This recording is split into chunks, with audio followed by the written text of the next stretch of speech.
السلام عليكم ورحمة الله وبركاته، معاكم ياسين حمادة. أهلا بيكم في درس جديد من سلسلة Windows Fundamentals. في الدرس اللي فات اتكلمنا عن أدوات الإدارة الموجودة في Windows وتعرفنا على الكنترول بانل، السيتنجز، MMC. النهاردة هنتكلم عن أداة موجودة في كل نسخة ويندوز تقريبا، وأعتقد إن أي حد استخدم كمبيوتر قبل كده فتحها مرة واحدة على الأقل، وهي التاسك مانجر. لكن المشكلة إن أغلب الناس بتستخدم التاسك مانجر استخدام محدود جدا، يعني أول ما برنامج يعلق يفتح تاسك مانجر إن تاسك وخلصنا الليلة. لكن الحقيقة إن الأداء أقوى من كده بكتير. من خلالها تقدر تعرف سبب بطء الجهاز وتراقب استهلاك المعالج، الرامات والهارد، وتكتشف البرامج اللي بتستهلك موارد بشكل كبير، وكمان تتابع حالة الجهاز بشكل لحظي. يلا نبدأ.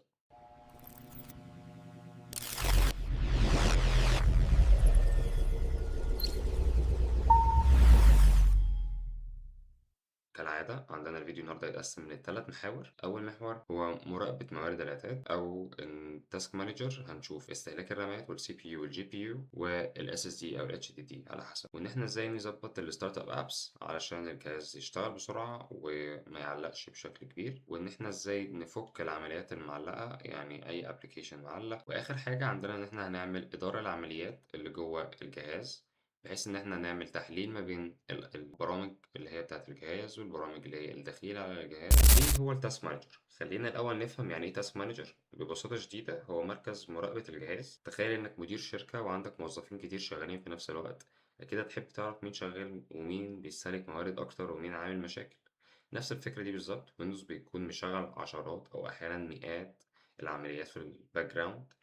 تاسك مانجر بيعرض لك كل العمليات دي ويقول لك مين بيستخدم المعالج، والله مين بيستخدم الرام ومين بيستخدم الشبكة. عشان كده يعتبر من أهم أدوات استكشاف المشاكل في الويندوز. طيب نرجع تاني للديسكتوب ونقول إن إحنا إزاي أصلا نفتح تاسك مانجر. طبعا ليه طريقتين، أشهر واحدة وأسهلهم هي الكنترول شيفت اسك، وكده كده الشاشة هيظهر دلوقتي إيه هو الاختصار، وبتطلع معانا التاسك مانجر بالشكل ده. نيجي نقفل. طيب ممكن نفتحها بالطريقة التقليدية جدا، ألا وهي إن إحنا نيجي على التاسك بار من هنا وندوس رايت كليك. تاسك مانجر فتحت معانا برضو بنفس الشكل. ممكن تفتحها بشكل تالت خالص، تفتح الستارت منيو وتكتب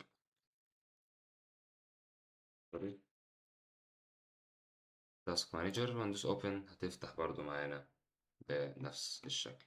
أول ما تفتح تاسك مانجر ممكن تحس إن فيه كلام كتير ولخبطة كتير وأرقام كتير وحاجات كده أنت مش فاهمها، بس الموضوع ملوش داعي للقلق، يعني لأن أنت مش محتاج تحفظ كل الكلام ده. أنت بس دلوقتي محتاج تحفظ دول، تفهم ايه هي البروسيسز والبرفورمانس والهيستوري بتاعت الابس وايه هي الستارت اب ابس وازاي تعمل لها مونيتور بحيث ان الجهاز بتاعك يفتح اسرع، واليوزرز اللي على الجهاز والديتيلز والسيرفيسز وغيره. طب خلينا نبدا ببروسيسز. زي ما احنا شايفين احنا هو قسم لنا مثلا الابس اللي شغاله دلوقتي بغض النظر عن الباك جراوند بروسيس، دي حاجات ليها علاقه بالويندوز. الابس اللي انا مشغلها جوجل كروم، مايكروسوفت ايدج، والتاسك مانجر. زي ما انت شايف هو قايل لك والله جوجل كروم واخد كام في المية من السي بي يو، واخد كام في المية من الميموري، واخد كام في المية من الديسك. فزي ما شايفين مش واخد طبعا ولا استهلاك من النتورك ولا الديسك. تمام. لكن بيبقى فيه استهلاك كبير جدا في السي بي يو والميموري. طيب خلينا نتكلم عن السي بي يو. لما تلاقي برنامج بيستهلك نسبة كبيرة جدا من السي بي يو لفترة طويلة، ده معناه ان البرنامج بيضغط على المعالج بشكل كبير. مثلا برامج المونتاج او برامج الاوتوكاد او اللي هي الحاجات بتاعت 3D والانيميشن والحاجات الغريبة دي كلها. كل دول طبيعي يستهلكوا نسبة كبيرة جدا جدا من السي بي يو. لكن لو لقيت برنامج بسيط جدا مستهلك 70 أو 80% من المعالج بدون سبب واضح، يبقى غالبا المشكلة دي محتاجة شوية متابعة. طيب خلينا نفهم برضو استهلاك الرام. شبه ما فهمنا السي بي يو، الرام هي الذاكرة المؤقتة اللي البرامج بتستخدمها أثناء التشغيل. كل ما تفتح برامج أكتر استهلاك الرام يزيد. يعني مثلا لو عندك البراوزر مثلا كروم عليه 20 تاب مفتوحة، مثلا فاتح تاب عليها كانفا، تاب تاني عليها وورد، تاب تاني عليها اكسل، تاب تاني عليها ايا كان من كل البرامج دي، هتلاقي استهلاك الرام بدأ يعلى بشكل واضح. ولو الرام اتملت تقريبا الجهاز هيبدأ يحسسك ببطء شديد. وعشان كده أول حاجة بنراجعها وقت البطء هي نسبة استخدام الرام. خلينا نفترض إن حد بيقولك الجهاز بقى بطيء فجأة. إيه أول حاجة تعملها؟ إن أنت تفتح التاسك مانجر، تبص على السي بي يو زي ما إحنا شايفين هنا، وتبص على الميموري وتبص على الديسك. زي ما انتم شايفين هنا الديسك والنتورك واخدين اصفار، معنى كده ان الجهاز الحمد لله الدنيا فيه كويسة. لو لقيت إن في برنامج واحد مستهلك معظم الموارد غالبًا هو سبب المشكلة، واعمله end task وما تكتفيش إن أنت تعمله end task لازم تشوف هو إيه وعمل كده ليه.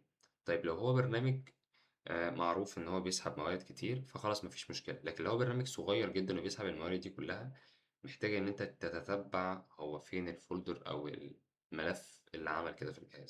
تاني حتة وهي performance. performance هي يعتبر غرفة التحكم الحقيقية بتاعتنا، من هنا بتقدر تشوف حالة كل مكون من مكونات الجهاز زي ما انتم شايفين السي بي يو والميموري والديسك والإيثرنت التاني والواي فاي والجي بي يو وهكذا.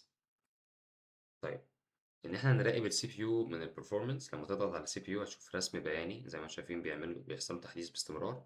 الرسم ده بيوضح الحمل اللي على المعالج لحظة بلحظة. لو شغلت برنامج تقيل هتلاحظ ارتفاع الرسم، ولو قفلت البرامج هيبدأ ينخفض. ودي طريقة ممتازة لمعرفة هل الجهاز تحت ضغط حاليا ولا لأ. في قسم الميموري هتشوف كمية الرام الموجودة في الجهاز وكمان كمية الرام المستخدمة حاليا. يعني مثلا لو عندك 8 جيجا رام ومستخدم 7.5 باستمرار فده مؤشر إن الرام بدأت تبقى قليلة بالنسبة للطبيعي.